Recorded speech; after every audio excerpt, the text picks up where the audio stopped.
சத்குரு சிவமே சரணம். அனைவருக்கும் நாமக்கல் அஸ்ட்ரோ சக்தி குருவின் அன்பு வணக்கங்கள்.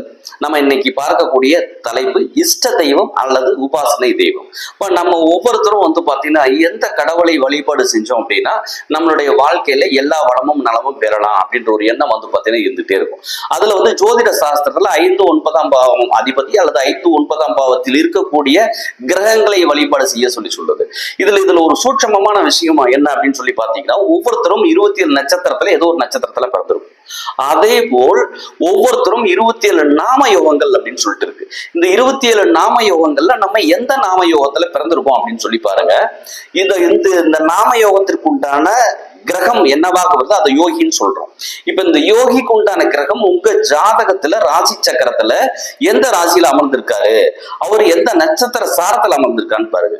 அப்ப யோகியாக வரக்கூடிய கிரகம் அமர்ந்திருக்கக்கூடிய நட்சத்திர சாரநாதன் சூரியனாக இருந்தால் சிவபெருமானையும், சந்திரனாக இருந்தால் பார்வதி தேவியும், செவ்வாயாக இருந்தால் முருகப்பெருமானையும், புதனாக இருந்தால் மகாவிஷ்ணுவையும், குருவாக இருந்தால் குருமார்கள், ரிஷிகள், சித்தர்களுடைய வழிபாடும், சுக்கிரனாக இருந்தால் மகாலட்சுமி தேவியையும், சனியாக இருந்தால் சாஸ்தா, ஐயப்பன், கருப்பனார் போன்ற தேவதைகளையும், ராகுவாய் இருந்தால் காளி, துர்க்கை, காலபைரவ் போன்ற தேவதைகளையும், கேதுவாக இருந்தால் விநாயகர் கடவுளையும் வழிபாடு செய்தால் நீங்கள் வாழ்வில் எல்லா வளமும் நலமும் பெற்று சிறப்பாக வாழ்வீர்கள்.